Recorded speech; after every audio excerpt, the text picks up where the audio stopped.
J'ai eu 15 minutes pour prendre mes affaires et quitter le bureau. La face cachée du rêve américain. Les États-Unis sont le deuxième pays d'accueil des expatriés français, juste derrière la Suisse. Si les salaires et les perspectives d'évolution sont attractifs, les franchises installées sur place doivent aussi composer avec certaines différences culturelles. Ils nous racontent l'envers du décor. J'ai été prisonnier de mon job pendant 5 ans et demi, explique David, responsable de projet dans le secteur bancaire à Chicago. Ce trentenaire fait partie des quelques 150 000 Français expatriés aux États-Unis et comme nombre d'entre eux, il a débarqué outre-Atlantique avec un visa L1, c'est-à-dire un document lui permettant de travailler pour la filiale américaine de son entreprise.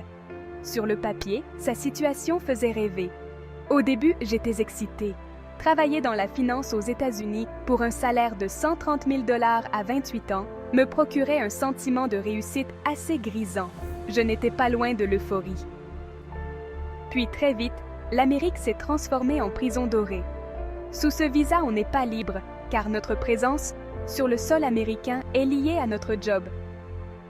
Impossible donc de le quitter sans perdre ce précieux sésame et être contraint de rentrer en France.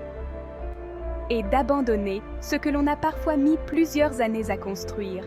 Autant dire que, même lorsque leur job n'est pas satisfaisant, les options des Français sous visa sont limitées. Ton employeur a un impact sur ta vie privée et il le sait. Je n'ai pas été augmentée d'1 centime les 3 premières années et on m'a déjà dit « Si tu n'es pas content, la porte est ouverte et la frontière est là-bas. » Bien sûr, travailler aux États-Unis offre de nombreux avantages. Mais les Français qui s'y installent doivent tout de même composer avec des différences culturelles qu'ils n'avaient même pas forcément anticipées et qui peuvent parfois rendre l'aventure sous visa éprouvante. Car qui aspire à travailler outre-Atlantique doit naturellement renoncer à tous les avantages sociaux auxquels il était habitué en France. La semaine de 35 heures, 5 semaines de congés payés minimum, la sécurité de l'emploi, la sécurité sociale, la retraite ou encore les prud'hommes, dont il n'existe ici aucun équivalent. Aux États-Unis, le temps de travail hebdomadaire est d'en moyenne 40 heures, voire plus. Et les congés payés dépassent rarement 2 semaines par an. Et encore, il leur arrive de reporter leurs vacances, explique Isabelle, 35 ans, manager dans le marketing. Je suis la seule à en avoir posé pendant la crise sanitaire. Ça a tellement surpris mes collègues qu'ils m'ont demandé de leur expliquer comment je m'étais organisée pour me libérer 10 jours. Même lorsque l'entreprise propose les fameux Unlimited Paid Time Off, les salariés savent qu'ils peuvent difficilement poser plus de 3 semaines par an sous peine d'être mal vus.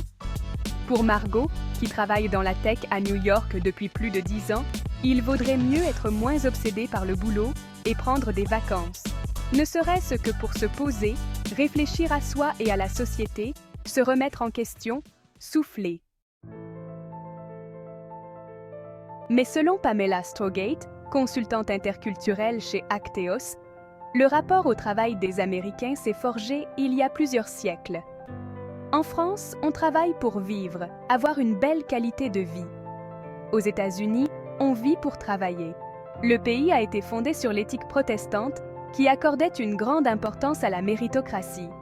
On considérait comme normal de travailler dur pour honorer la gloire de Dieu et montrer les grâces que l'on avait en échange.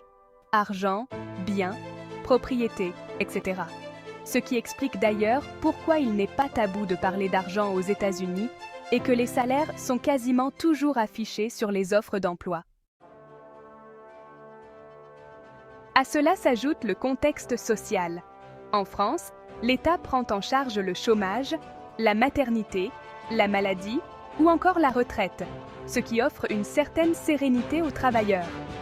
Aux États-Unis, ce n'est pas le cas. La plupart du temps, les Américains ne peuvent compter que sur eux-mêmes. Dès l'enfance, tu dois être le meilleur car les études et la santé sont chères et tu ne peux pas compter sur le gouvernement, explique Antoine Faugerès, directeur chez Global Business Culture, une agence qui coach les expatriés et professionnels souhaitant travailler avec les Américains. Il faut se battre, être un peu agressif dans son approche pro pour avoir des résultats et suffisamment d'argent pour s'en sortir. Ils ne perdent pas de temps, sont très efficaces, pragmatiques et se prennent très au sérieux dans le cadre pro. Tout ceci crée une société plus compétitive et individualiste qui contraste avec ce que connaissent les Français. Cela manque parfois de collaboration, c'est un peu « chacun pour sa gueule », estime Margot. Il y a moins de solidarité, confirme David. Et cela se ressent dans les relations entre collègues. À Paris, j'avais l'impression de connaître mes collègues et d'avoir une relation de proximité avec eux, poursuit-il. Notamment parce qu'on déjeunait et prenait des cafés ensemble. Ici, quasiment tout le monde mange à son bureau. Il n'y a pas vraiment de pause déj. Même le café, ils le boivent à leur bureau. Les relations interpersonnelles sont superficielles. On bosse ensemble, mais on ne se connaît pas vraiment. Il n'y a qu'avec d'autres Français que je discute à la machine à café. Si les Américains sont à ce point investis dans leur job, c'est aussi qu'ils ne bénéficient pas de la sécurité de l'emploi qu'offre le CDI français. La majorité de leurs contrats de travail sont régis par le principe « at-will employment », qui permet aux salariés ou à l'employeur de mettre fin à la relation de travail sans justifier d'une raison particulière ni préavis. Pour les expatriés sous visa, dont on rappelle que la présence sur le sol américain dépend de leur job, la pression est de taille.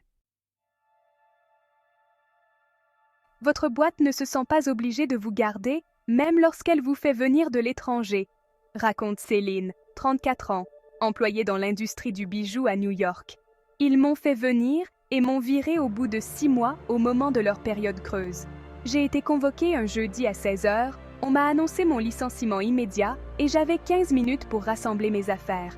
C'était traumatisant. Isabelle, manager dans le marketing, a été licenciée 2 fois en 7 ans, dont 1 fois par téléphone. Le service RH et le CEO m'ont annoncé que mon poste venait d'être supprimé. En raccrochant, je n'avais déjà plus aucun accès. Ils avaient tout coupé instantanément.